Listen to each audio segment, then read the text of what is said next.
guys, Jeff here, and I realized that it had been far too long since I had done any real DIY work. And I had this one sitting in the back burner for a while and finally finished it up just so I could share it with you. So I have noticed that our pal IsamuSushi, link up here, is getting to be quite phenomenal when it comes to making cutaways. But his first cutaways were dealing with laminated padlocks. Well, I've been accumulating several of these, nothing special master lock. This one's a master lock number 1, which I think this one was as well. Just these old crusty ones, 4 pins, not a whole lot of anything special to pick. And I thought, free locks still work. What do I have to lose by trying to turn it into a cutaway? So what you see over here is my attempt. And I wanted to talk about what I did. I think I mostly follow the kind of steps that Sushi did. So for starters, the rivets, and I think I actually, you can see the scratch marks down here.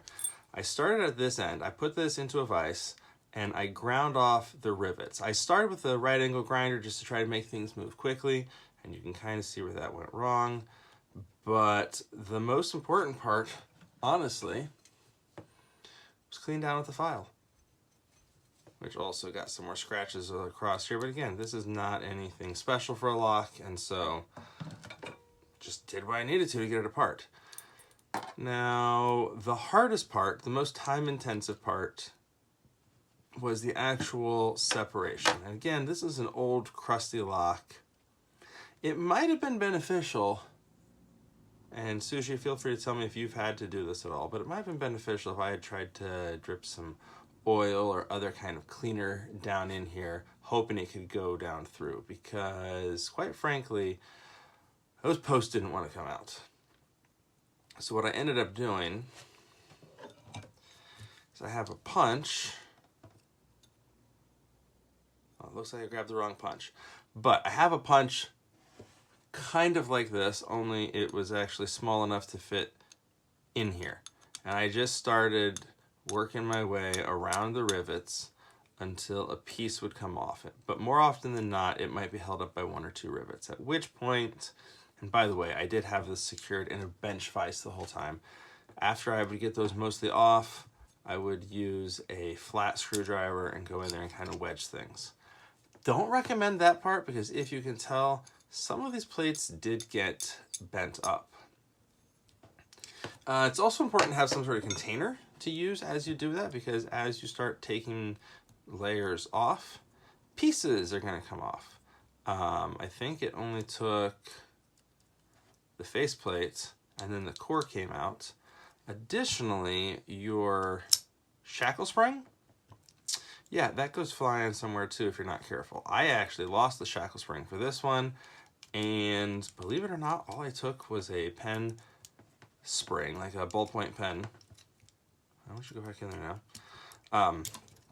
But I took the spring from a ballpoint pen. I actually stretched it out a little bit to make sure it had plenty of oomph to it, and I stuck it down in there when I reconstructed this. After I had it taken apart, I wondered for a long time trying to figure out how to hold it back together. I can't remember. I might have actually asked Sushi.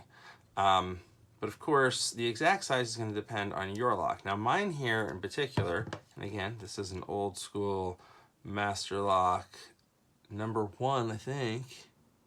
Looks like I actually scratched off where the number is. But I'm pretty sure it was a brother to that one, which is why I'm pretty sure it was a number 1. These holes ended up being exactly the right size. Let's see if, is it focusing? For M3 panhead screws. Now I went with the 60 millimeter because I wasn't sure about the length that I needed. And it turned out I was pretty happy with that. Hopefully I can get some other uses out of them too. But you can see that this is a whole lot longer. I cut them shorter. And I did learn that after you cut them, it's important to, again, take your file, bevel those edges, because otherwise you're going to have some mangled threads that the nuts aren't going to want to slide over. This set that I got from Amazon came with the screws and the nuts, so it was exactly what I needed. It turned out I liked the extra length because having bent this all to crap, and again, you can see some places here still, it was a pain to get it back together. By putting the screws in, clamping it in a vise, and then holding with pliers onto the nuts, while I tightened down with a screwdriver at the other end, I was able to mostly compress this back down. And I wanted to do that just to make sure it was reassembling right, that things were still working, and then I kind of froze up. And again, I like doing these screws instead of rivets because you have a chance to take it apart, put it back together, and kind of play with it. But yeah, I froze up, not really sure how I wanted to do the cutaway. So again, I went back to Sushi. He's got some good posts about, and you can actually see kind of his progression through cutaways, especially the laminated ones. And so what I ended up doing was I tried to give a window, if you can see. So the big windows down here, which are each 3 layers, show the core. Master Lock uses a crimped core on these instead of any sort of I can't think, those clips on the back to hold the core in. I'd love to be able to actually gut this to clean it out and maybe even put cutaways into the kick basically itself, but so far I can't.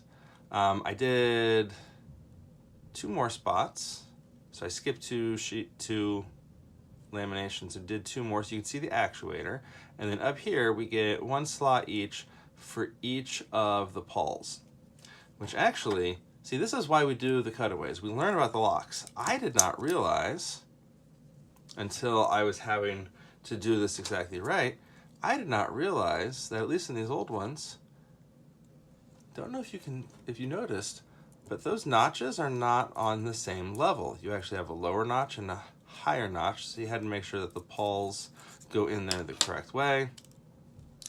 Turns out that each of those levels actually works in either direction, but you have to make sure you put the pieces back in. So I did a cutaway, so that way you can see when you turn this the way that the actuator, that we can see through here, when it turns, it actually moves each of these in opposite directions. I'm hoping that being able to see that, maybe I can rig, I've seen different ways that you can bypass locks like this. My biggest hope is that I can use this to learn that. I'm not sure if I'm happy with it yet. I might widen some of these out. That's why I still left these tall. When I'm finally happy with it, I'm going to cut this down so I don't have all this sticking out the top. But I realize I have not yet said how I cut this in. I was surprised at how soft the metal was for the laminations. And I marked out what I wanted with black Sharpie. And again, I was looking at Sushi's post. Might even show one of his over here. That'd be a good idea to show you the one that I was trying to mimic. And I was trying to kind of match it up, figuring he's done some good work. Let's try to match it. So then I started taking this apart piece by piece, trying to keep the sections together that I wanted to cut. I clamped them in the vise with the part to be cut up, and then, believe it or not, all it took was yield hacksaw, and it did not take long. I was prepared, and you can tell this is not even a new blade on here. I was prepared to take a while trying to cut down through with the hacksaw, but it went surprisingly quick. Worryingly quick. Now again, it's an old Master Lock. Who knows if newer ones might have a different composition. But I cut it with a hacksaw, and then again, came back with the file, since at that point, once you have these cut, you've got the openings there. So I just went in, smoothed that out, slide down, rinse and repeat. So dead simple. And while I did use the right angle grinder to get the rivets off, you could probably do that with a file if you're patient enough. I did use a wire wheel because, again, these guys were buddies. You can see how grimy this all looked. So I did try to clean it up a little bit, so maybe I could see things in here a little bit better. I'm hoping the light's picking up on some of that. But yeah, it was a really simple task when I really finally trusted myself to do it. And it makes me want to do some more. I'm realizing I might want to at least do a warded lock, because I understand the concept of a warded lock, but it'd be kind of fun to actually see where the pieces are in there. And I've got some that are like warded locks that have been cut off, so the shackle's cut. So in that case, why not go ahead and do the rest?